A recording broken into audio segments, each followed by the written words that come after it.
everybody. Welcome to NFL Live. Off-season workouts have begun for 9 teams today. As you know, rookie head coaches get a 2-week head start over the rest of the league. So let's check out the Steelers reporting for phase 1 of off-season workouts. You got TJ Watt, Cam Hayward, the defensive stalwarts there in attendance. It's day 1, 2 for Josh Allen looking to get things started in Buffalo. He's got a new wideout, DJ Moore, arriving. Meanwhile, the quarterback competition just getting started in Cleveland again. Shedeur Sanders has arrived for day 1 of what will be a very interesting offseason for the Cleveland Browns. And the G-men, they're ready to go under their new head coach, John Harbaugh. You got QB1 Jackson Dart, star wideout Malik Neighbors reporting for duty. But one key member of the Giants, a guy the fans love to call Sexy Dexy, he's not there as it's time to check in with Jordan Renan. All-pro defensive tackle Dexter Lawrence wants a trade. Give us the latest, Jordan. Yeah, welcome to New York, John Harbaugh, right? You're supposed to be like the first day of school. Everyone's excited. What does he have to deal with? First of all, he noted the Zoom call, all the faces there. He was amazed by the sheer number of faces that were there. But now he has to get to work, right? No Dexter Lawrence, one of his top players, who recently requested a trade, wants to either trade out of New York or a renewed contract, which is something they've been working on now for the last couple weeks. But John Harbaugh speaking said the prospects of him returning are high. He seemed to feel confident and optimistic that Dexter Lawrence will be back with the Giants this season, in part because the Giants want Dexter Lawrence and Dexter Lawrence wants to remain with the Giants. Later on, however, when he was asked about Kayvon Thibodeau and his future, he said, everyone is tradable. So presumably, however, that would also mean Dexter Lawrence. And from my understanding, the Giants don't want to trade Dexter Lawrence, but they are willing to at least listen in case someone comes with a massive offer for the all-pro defensive tackle. Now, the Giants, in the meantime, will have to move on without Lawrence. They also have Cam Skattebo and Malik Neighbors returning from injury last season, right? 2 of them both had serious injuries. Malik Neighbors is the one that John Harbaugh said is going to be closer to the regular season, likely sometime in training camp and the regular season. He'll be back. Skattebo, meanwhile, could get on the field at some point this spring, which kind of is amazing because the last time we saw him, his foot was facing in the wrong direction. Yeah, could have done without that reminder. But Jordan Renan, love that report. Thank you so much, including Harbaugh being surprised at how many people were on his Zoom today. As we welcome you to NFL Live, Schrags is here, Field Yates is here, Swagu's going to be along, Mel Kiper's going to be along. A lot of knowledge in the house today. But first, what do you think of this story about Dexter? This is no surprise for the New York Giants, and Jordan is spot on here that they will listen to calls. If there is a call for Dexter Lawrence and someone's offering a first-round pick, I am certain that Joe Shane will pick up that phone. This is 2 years in the making, Hannah, where he has been unhappy with his pay. When he signed his new contract, he was one of the highest-paid defensive linemen in all of football. Right now, he is the 12th highest-paid defensive tackle, and that includes guys like Jordan Davis and Milton Williams, who, though they've won Super Bowls, have not had, as individuals, the same type of career that this guy has. So Dexter Lawrence and his agent, Joel Siegel, have been working behind the scenes, but very upset with how this has gone and that there hasn't been a new contract conversation. Dexter Lawrence personally, well, he's very tight with Leonard Williams, who never got paid by the Giants, and Saquon Barkley, who never got paid by the Giants, and Julian Love, who never got paid by the Giants, who went on to other ventures. So maybe the grass is greener, but the Giants do have the leverage. He's still got 2 more years left on his contract. But to Jordan's point, hey, John Harbaugh, welcome to New York. It's not just going to all be parades and roses for your hiring. Yeah, listen, and he's here, but Joe Shane retained as the GM, so we will see what happens there. All right. Meanwhile, losing Lawrence would be a big blow to that defense. The team did bring in some notable players this offseason, though. Few of them on both sides of the ball, including 2-time Pro Bowl linebacker Tremaine Edmonds, who spent the last 3 seasons with the Bears. John Harbaugh bringing over his former Ravens tight end, Isaiah Likely, along with receiver Darnell Mooney. He and offensive coordinator Matt Nagy spoke today. The first install, which is just the very first example of how we're going to build the offense, that's what was put in today. It was fun to see offense up on the screen and Jackson right there taking his notes. You know, That was awesome. So it was a good start. When I got here to New York and got to meet him and started talking to him, you could tell right away that everything was true. I mean, this kid is different that way. And so my initial conversation with Coach Harbs was, hey, excited, really looking forward to being able to help out in many ways and building that relationship and that trust. And I know he had a great year last year, but we want to make it even better and continue to have him grow. And I want to be there to help him. Okay, so one thing is he has to preserve himself, right? Yep. Jackson Dart, let's not get hurt. Let's not do anything foolish. But what do you make of him under this new system? It's very early days, obviously. Well, to your first point there, he was tested 5 times for a concussion during a game this past season. Now, he's a quarterback that does run, but I do think there is this balancing act that any quarterback and any offensive coordinator, when the quarterback is a capable runner, must walk, which is, yes, we want to tap into those legs effectively because it makes him a very dynamic player. We also want to keep the player out of harm. But there were moments last season. I think back to specifically, it was a game the Giants lost, but a game against the Denver Broncos where I sat there and thought to myself, this looks like a future Pro Bowl level quarterback that we are seeing with the New York Giants right now.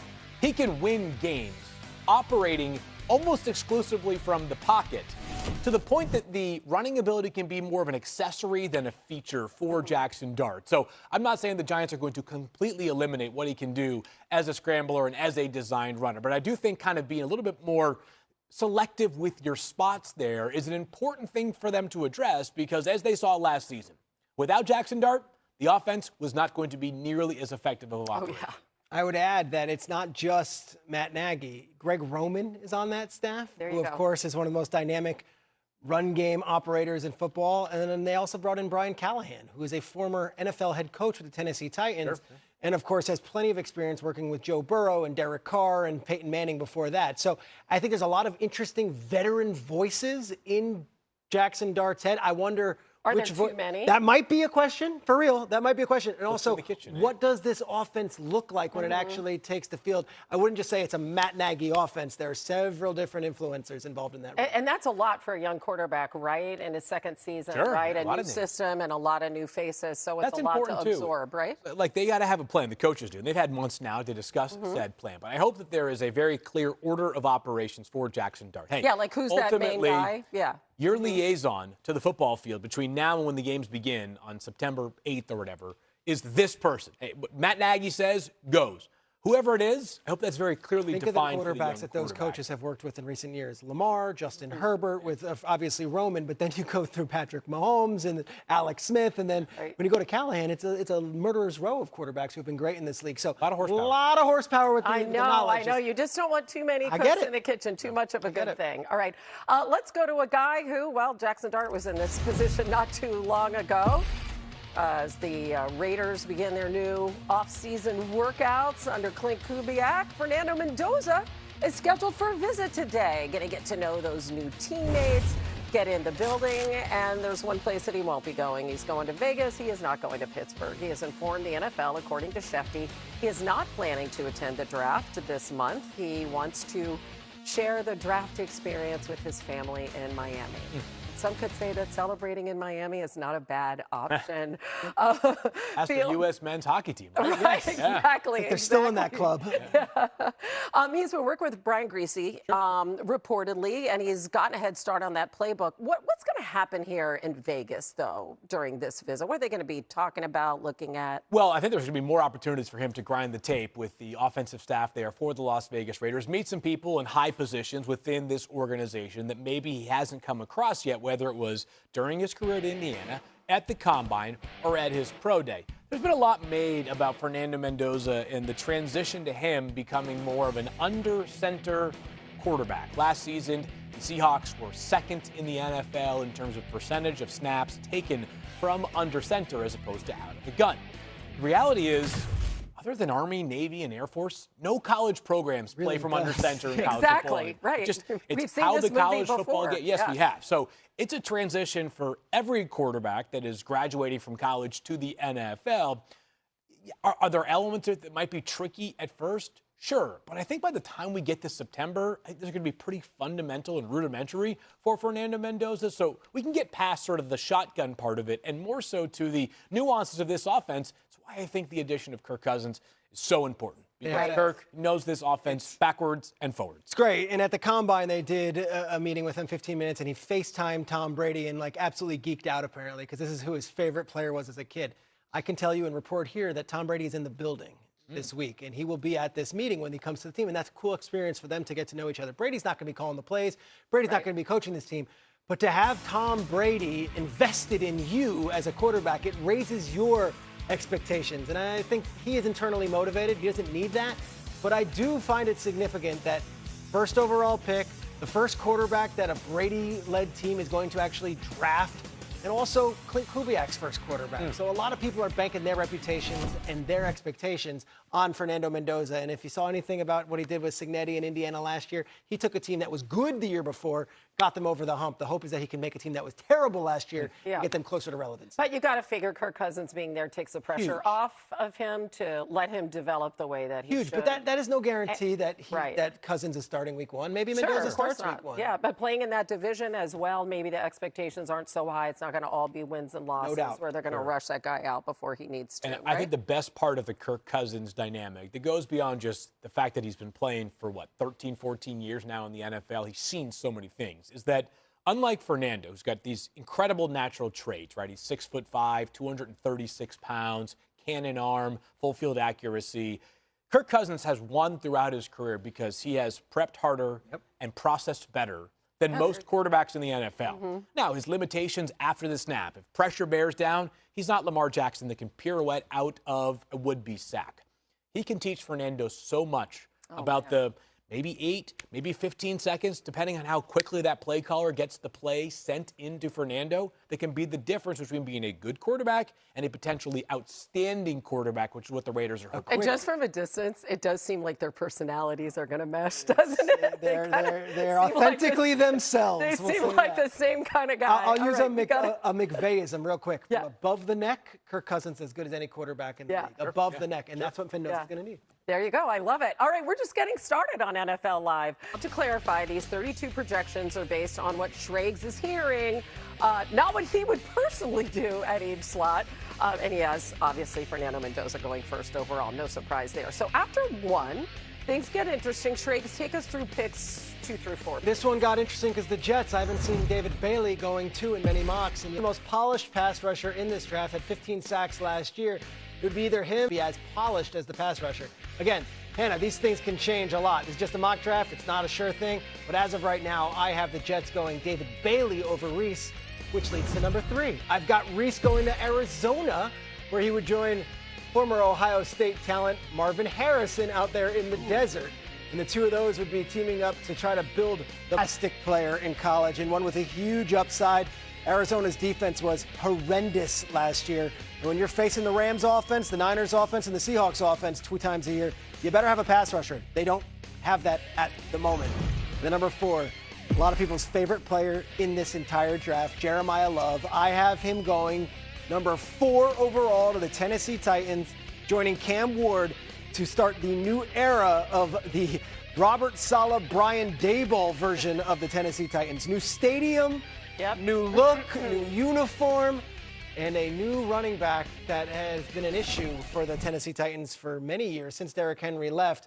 Jeremiah Love. This is very rich for a running back, but he is a rare prospect. I have him going 4th overall to Tennessee. New stadium, you got to sell tickets, right? And he is box office. Okay, let's talk to the godfather of the mock drafts. These things would not even exist if it were not for Mel Kiper Jr.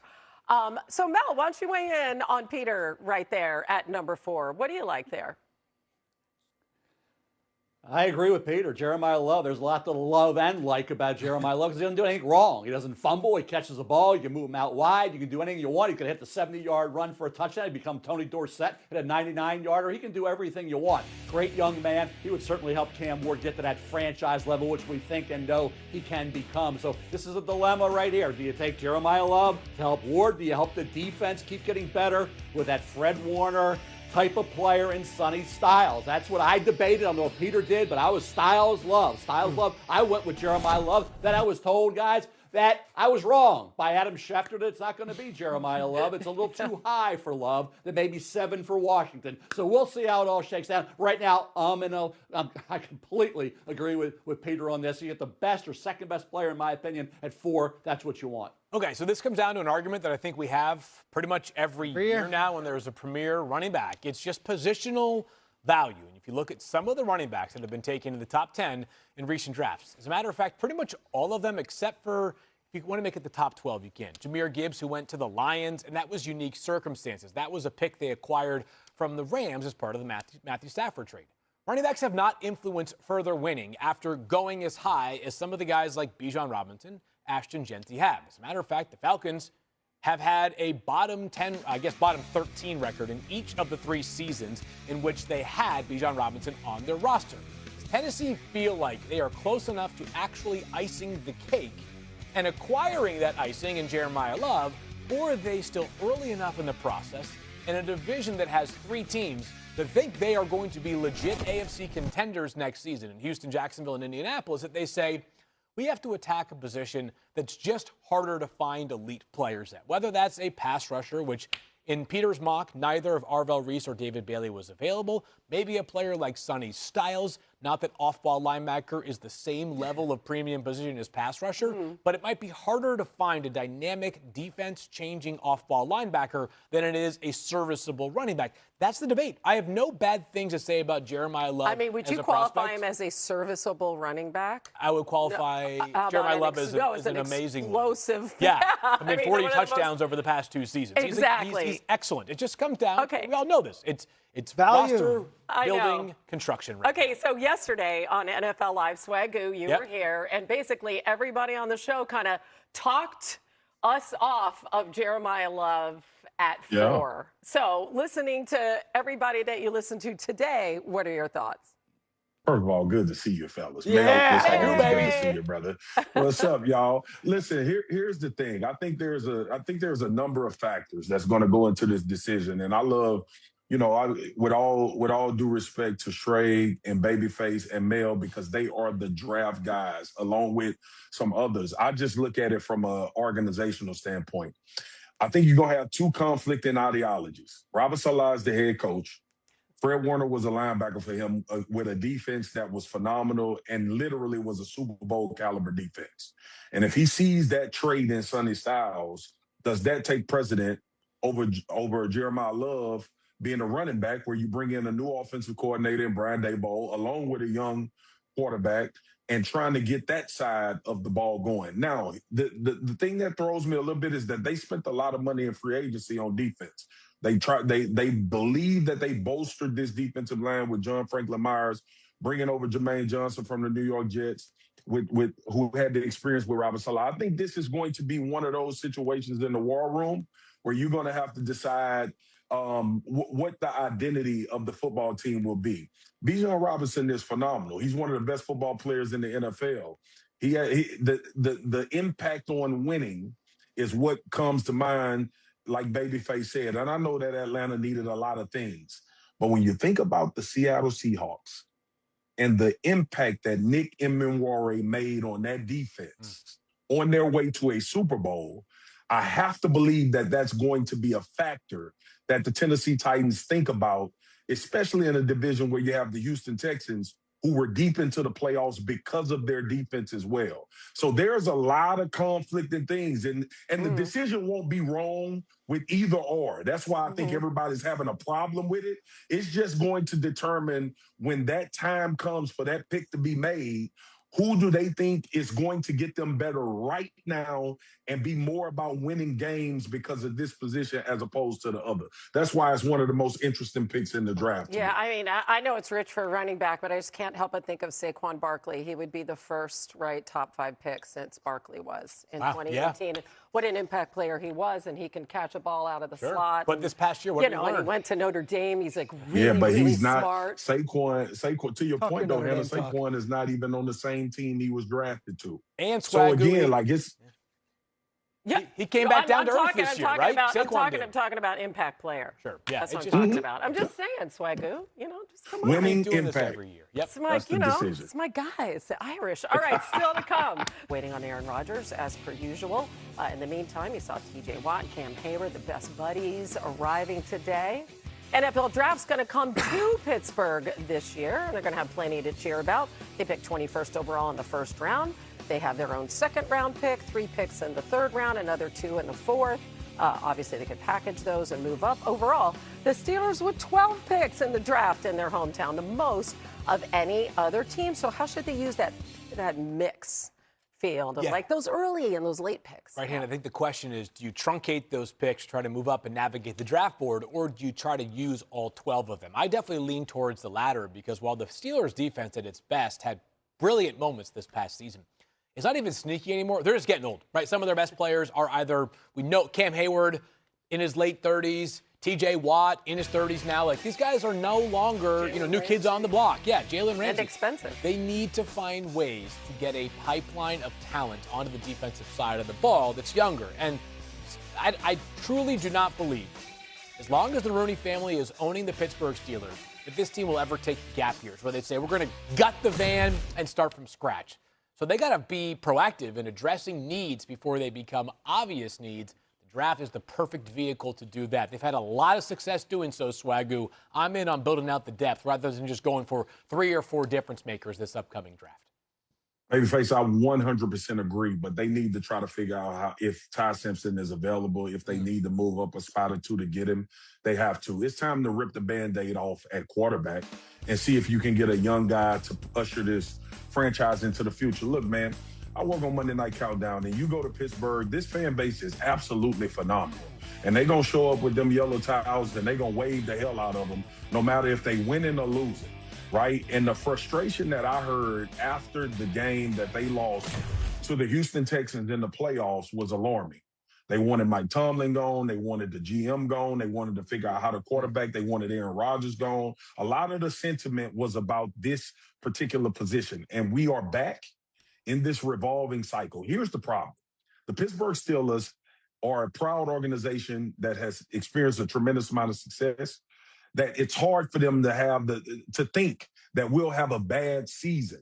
So they stay in the offseason and they try to find a quarterback that can makeshift something, and hopefully they get to the playoffs and try to have some success and reinvigorate something old. We find ourselves again with the Pittsburgh Steelers picking 20th with no quarterback for the future, a team now, to your point, Babyface, that defense is getting old, which they wanted to hang their hats on by having Aaron Rodgers at 40-plus years old.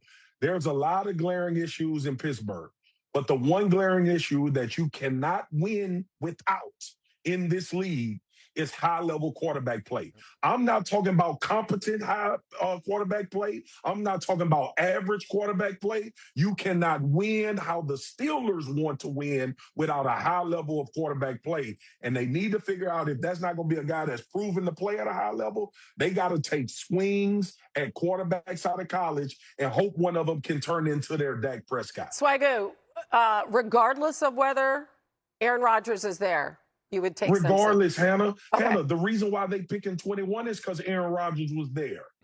The reason why they've been picking late in these drafts is because they've done better than they need to. Right, they're in no man's land. Right. Yeah. Right. Yeah. I got you. Gray area is what I call it. I wonder if they would let him know, or if they would just pull a Jordan Love and just take him and not tell him. Anyway, that's a whole other story. Let's go to a fascinating quarterback situation with look who's arriving, Shedeur Sanders. Yeah.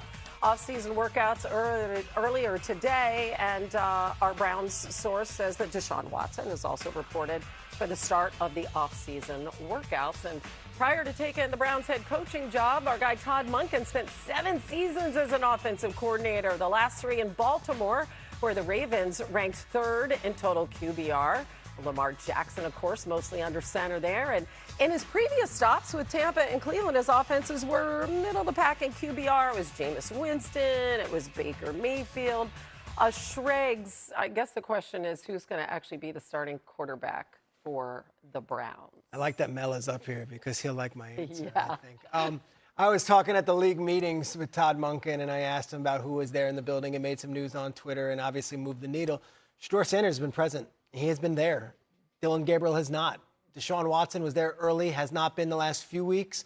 But Shedeur Sanders has made a decision to be in Cleveland, to be in Berea, to spend this offseason around the new coaching staff, learning the new offense. Now, you can't actually throw. You can't actually do anything. It's against CBA rules. But for everything he possibly could have done this offseason, Shedeur Sanders has done it to make a good impression. That said, I think it's an open competition between those two men, Deshaun Watson and Shedeur Sanders. Deshaun Watson being the giant wild card, we have no idea what we're going to get. He's basically been off the radar and out of football for the last year and a half.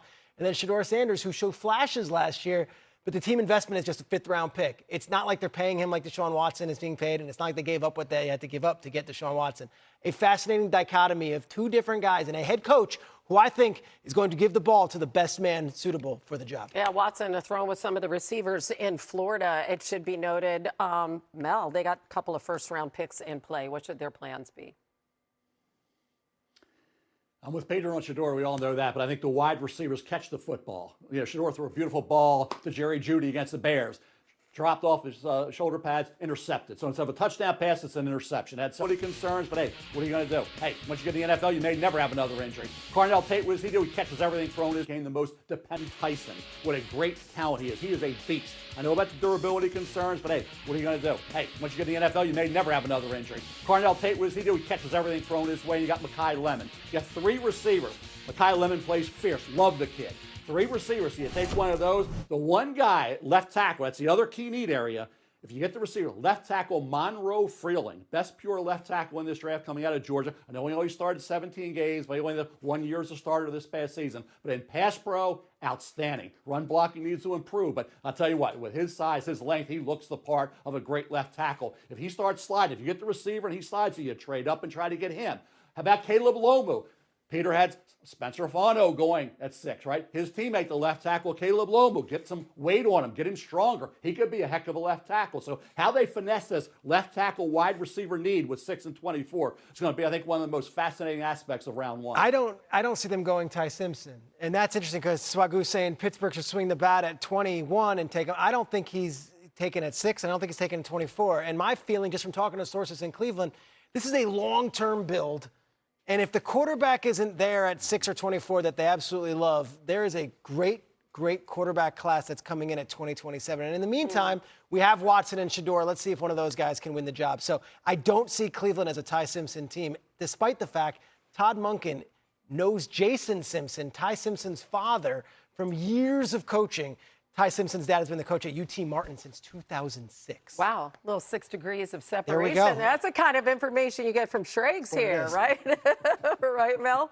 Man, after taking 2 quarterbacks last year, they take Ty Simpson in the first round. That'd be crazy. Yeah. What? Yes, Mel. Yes. No. That'd be crazy. All right, we're all agreeing. We're all on the same page. No. All right, no. All right, let's using those first 2 picks on Caleb Downs and Akeem Mesidor. A lot of help for that defense. Why are Downs and Mesidor the right move here? Look, Caleb Downs can go as high as the top 5. He's that good of a player. I just look at the positional value of safety. I think he could fall out of the top 10. I talked to Matt Patricia on the record a couple weeks ago. He said, the second you select Caleb Downs, he'll be the smartest player on your defense, and he'll be the face of your franchise. High praise. Granted, he's his defensive coordinator. Then there's Mesidor, who this guy had 12.5 sacks last year. The last time the Cowboys took 2 defensive players, it was DeMarcus Ware and some guy named Marcus Spears. That worked out pretty well. Oh, yeah. I love this. Defense needs to be the focus, obviously. Caleb Downs, we've been hearing about Caleb Downs now, feels like, about Diggs no longer being there. And this has been a position that Dallas has historically liked the draft high. I was there when they took Mo Claiborne, obviously Trayvon Diggs. They've been valuable. So I'll be interested to see whether they go safety or corner if McCoy is still available. All right, Swagoo, let's check in on the Chiefs at number 9. Peter, why is Jordan Tyson the right fit there for KC? This is a very specific thing to the Kansas City Chiefs. Jordan Tyson might be the most electric wide receiver in this draft. He just has health concerns. He hasn't been able to stay on the field. When he is on the field, he's been incredible. And to me, Kansas City has a track record of taking exactly those players. We will take the risk on a guy who maybe hasn't been perfect health. We will take the risk on the guy who maybe hasn't been a saint off the field. Put him in Andy Reid's system. Put him with Rick Burkholder, their trainer. things seem to work out for Kansas City. I love Jordan Tyson. I think this would be an electric pick for Patrick Mahomes. He's been in my top 10 throughout the majority of the pre-draft process that goes on. He was at his best over the past 2 years in 5 games against AP-ranked opponents. Jordan Tyson averaged over 100. All right, let's go to the Ravens. They pick at 14, as we see you still on the screen there. Hello again. You know, we're just giving America what they want. Babyface. More Some would field argue games. otherwise. All right, Kenyon Sadiq. Why is he the pick? One of the most electric athletes in this draft. 14's an interesting spot. I put him to the Ravens because of, well, they lost a lot in free agency. Yes, they lost a lot in the offensive line and losing Tyler Linderbaum. But you also lost Isaiah Likely, and you lost Charlie Kolar, who's the other tight end out there. Right now, they have one tight end under contract. That's Mark Andrews. And I believe Kenyon Sadiq is almost like a wide receiver. So now you have this hybrid guy. Think of him as almost a Travis Kelce type and how they use him in Kansas City. That's high praise. That's a Hall of Famer, first ballot guy. I think the Baltimore Ravens would love to give Lamar one more weapon in the open field. Tight end-centric football team, Peter, you're right about that. And obviously, Kenyon Sadiq is a rare talent coming to that football team if they get him at 14. Obviously, Venga Owane from Penn State would be in the mix. They've had a good history, the Ravens, out of getting centers. So there's about 5 to 7 centers who will play in this league. They can get in that 3rd, 4th round area. But a guy like Sadiq in this draft, the only tight end in round 1 for obvious reasons. He's young, he's developing a straight slide and blocking, so he will not be a one-dimensional player at that spot. And his football IQ at the combine, and Peter, I know you talk to everybody as well as Field does, they were amazed at how quickly he responded to question after question with an answer right away. So Kenyon Sadiq worthy of being a mid-first round draft choice. Yeah, and planning for the future without Travis Kelce, right? Yeah, I mean, this would be the next guy in that entire sphere of, hey, who's the next tight end that we're going to be looking around the league? And we obviously have Trey McBride, but this would be the guy in Baltimore. For them to have him and Mark Andrews together, great combination. Yeah, okay, coming up next with all the attention surrounding Josh Allen and the hire of Joe Brady. What else should the Bills be focused on this offseason? That's a good question, right? Field and Swagoo tell us what they think next.